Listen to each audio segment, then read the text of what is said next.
What if I told you the best value family SUV in Europe right now costs less than a base model hatchback from a premium brand and still manages to beat a Nissan Qashqai in a head-to-head test? That's not a hypothetical. That's the Dacia Bigster. And heading into 2027, it's about to get even smarter. Let's set the scene. When Dacia unveiled the Bigster, skeptics expected another budget compromise. A car that looks the part, but folds the moment you compare it to the segment leaders. Instead, the Bigster walked straight into the C-segment ring against the Qashqai, the Sportage, the Tiguan, and won real comparisons. Real awards, real respect. It's been named Family Car of the Year. It's taken Car of the Year honors from major outlets.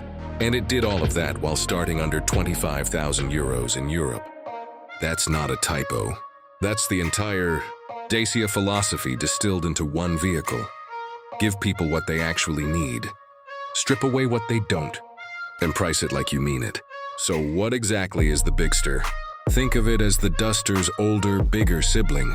Built on the same Renault-Nissan CMF-B platform, stretched out to 4.57 meters long, 181 meters wide, riding on a generous 2.7-meter wheelbase.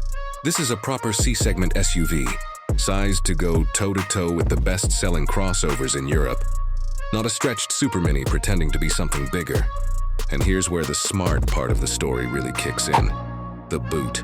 677 liters in its lightest configuration. That's 25 liters more than a Tiguan, and a full 90 liters more than a Sportage. For a family that's tired of playing Tetris with strollers, luggage, and weekend gear, that number matters more than almost any spec sheet figure Dacia could print. Now, let's talk about what's under the hood, because this is where the Bigster quietly outsmarts a lot of its rivals. There's the 1.2-liter TCE turbo 3-cylinder, offered as a mild hybrid, available with either front-wheel drive or genuine four-wheel drive. A rarity at this price point where most competitors force you to choose between affordability and all-weather capability. Then there's the headline act. The 1.8-liter full hybrid producing 155 horsepower, paired with an automatic gearbox. Dacia engineers reportedly shaved around 150 kilograms off this hybrid system compared to rival setups. And if you've ever priced out aluminum, electronics, and battery hardware, you know exactly how much money that kind of weight saving represents. That efficiency doesn't just help the driving experience. It's a direct reason the Bigster can hit its aggressive price point without cutting corners on technology. There's also an LPG variant for markets where liquefied petroleum gas isn't a niche curiosity, but a genuinely popular choice, particularly strong in Italy and Poland, where it can represent well over 15% of new car sales. Dacia doesn't care about a single global narrative. Dacia cares about selling cars that match the market they're actually in.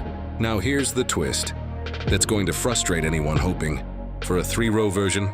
Despite its size, despite the internet rumors, despite years of speculation, stemming from that 2021 concept car that actually did show a 7-seat layout, Dacia's own CEO has been blunt about it. No 7-seat Bigster, ever. And the reasoning is sharper than you'd expect. 7-seat SUVs make up roughly a quarter of the market. 5-seaters dominate the other 3/4. Trying to build one vehicle that does both means re-engineering the interior, the axles, the brakes, cascade of compromises that would inflate the price and shrink rear legroom for the majority of buyers who never use a third row anyway. Dacia's leadership compared it to using a Swiss Army knife to peel 100 carrots a day versus using a purpose-built tool. The Bigster is the purpose-built tool. If you want 3 rows from Dacia, that's what the Jogger is for. A completely different vehicle, built on a different mission. That kind of discipline is honestly rare in this industry. Most brands chase every segment, every configuration, every possible buyer, and end up diluting what made the product good in the first place. Dacia said no, and paradoxically, saying no to 7 seats is exactly what makes the Bigster the smartest family SUV of its class. Because everything that would have gone into a third row went into interior space, boot capacity, and keeping the price down for the 5-seat majority who are the actual customer base.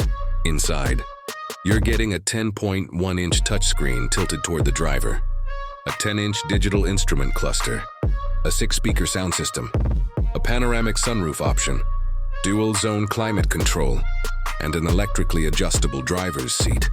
Features that, a decade ago, you'd have needed a premium badge to access. Now they're sitting inside a family SUV that costs less than many hatchbacks. Looking toward 2027, the roadmap tells its own story of patience and precision. The petrol version launched first in spring 2025. LPG followed that autumn, and the more complex hybrid powertrain arrived in 2026. A deliberate, staged rollout rather than a rushed all-at-once launch.